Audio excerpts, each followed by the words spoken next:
저는 경영학부 10학번 조강호입니다.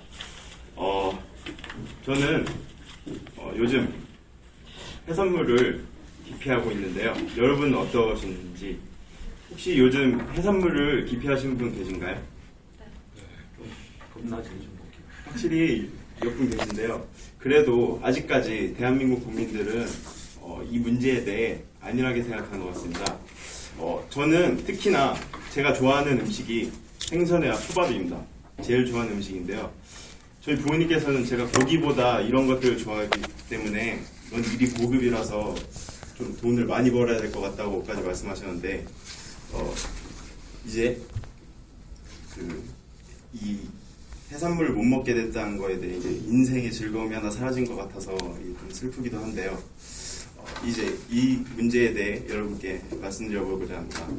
일단 이렇게 해산물을 기피하게 된 이유에 대해서는 이제 멀지만 가깝지만 먼 나라 일본에서 발생한 후쿠시마 원전 사고가 그 이유가 될 수 있는데요.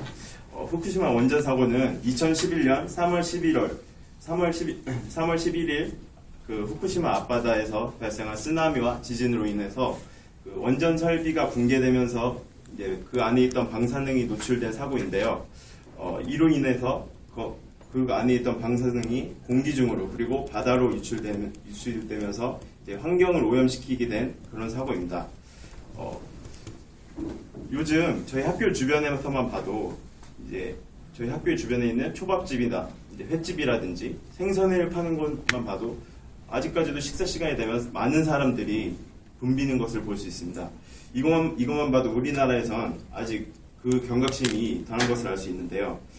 그 이유에 대해서는 아직 시간이 꽤 흘렀고, 그리고 이제 우리나라에서 발생한 사고가 아니라고 생각해서 그러는데요.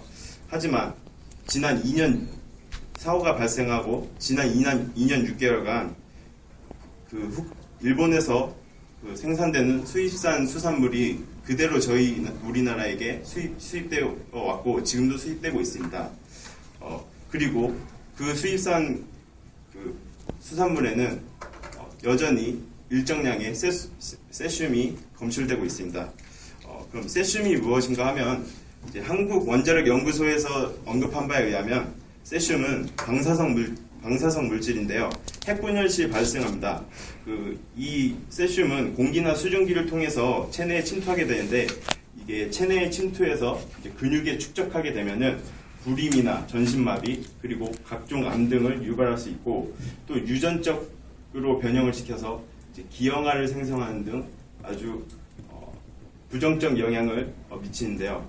요즘 SNS나 인터넷 기사에서 여러분들도 보셨을 수도 있는데, 일본에서는 이미 기형적으로 자라난 이제 물고기라든지 이제 과일이 기형적으로 변한 모습이라든지 그런 사진들을 보실 수 있었을 겁니다. 이런 식품을 기형적으로 만들 수 있는 세슘에 노출된 식품이 지금 저희 식탁에 올라오고 있는 겁니다. 그래서 저는 과감하게 이 자리에서 이렇게 말씀드리고 싶습니다. 앞으로 해산물을 먹지 마십시오. 이 이유에 대해 제가 두 가지로 설명드릴 텐데요. 첫 번째는 이 원전 사고에 대한 일본 정부의 늦은 대책으로 방사능이 과도하게 확산됐다는 것과, 두 번째로 이 과도하게 확산된 방사능을 이제 대한민국 정부에서는 안일한 대책으로 우리나라 국민들에게 피해를 줬다는 점입니다. 그렇다면 일본 정부가 어떻게 대책을 했는지 먼저 알아보겠습니다. 먼저 한국 원자력 연구소에서 언급한 원전 사고 대비 방지책에 따르면 원전 사고의 경우에는 초기 방지책이 매우 중요한데요. 원전 설비가 폭발한 이유가 냉각수의 부재로 인해서 일어나는데, 이제 후쿠시마 같은 경우입니다. 이제 초기에 예비 전력이라든지 다른 대체 냉각수로 대비책을 마련했다면은 피해를 줄일 수 있었을 텐데, 후쿠시마 같은 경우에는 이제 사고가 발생 직후 미국에서 바닷물을 냉각수로 사용하자는 대안을 내놓았는데, 그렇게 바닷물을 이 염분이 들어있는 바닷물 냉각수를 사용하게 되면은 원전 설비 자체가 망가지게 됨으로써 그 원자력 발전소 자체를 수조 원의 경제적 피해를 발생시킬 수 있어서 일본 정부에서는 초기 대응책이 매우 늦어지게 되었습니다. 그래서 그 피해가 매우 확산되게 되었고요. 그리고 그 이후 매일 100톤 가량의 방사능 오염수가 이제 방출되었는데 그 사실을 일본 정부에서는 숨기기 급급하여 그 수치를 낮출 뿐더러 그 사실을 2년 넘게 지난 올해 7월에나 들어서 그 사실을 인정하게 되었습니다. 그리고 이렇게 늦은 사후 대책으로 국제원조도 늦게 되고 그 피해는 이제 국내까지 오게 됐는데요. 우리 정부는 왜 이렇게 계속 수입을 하게 됐을까요?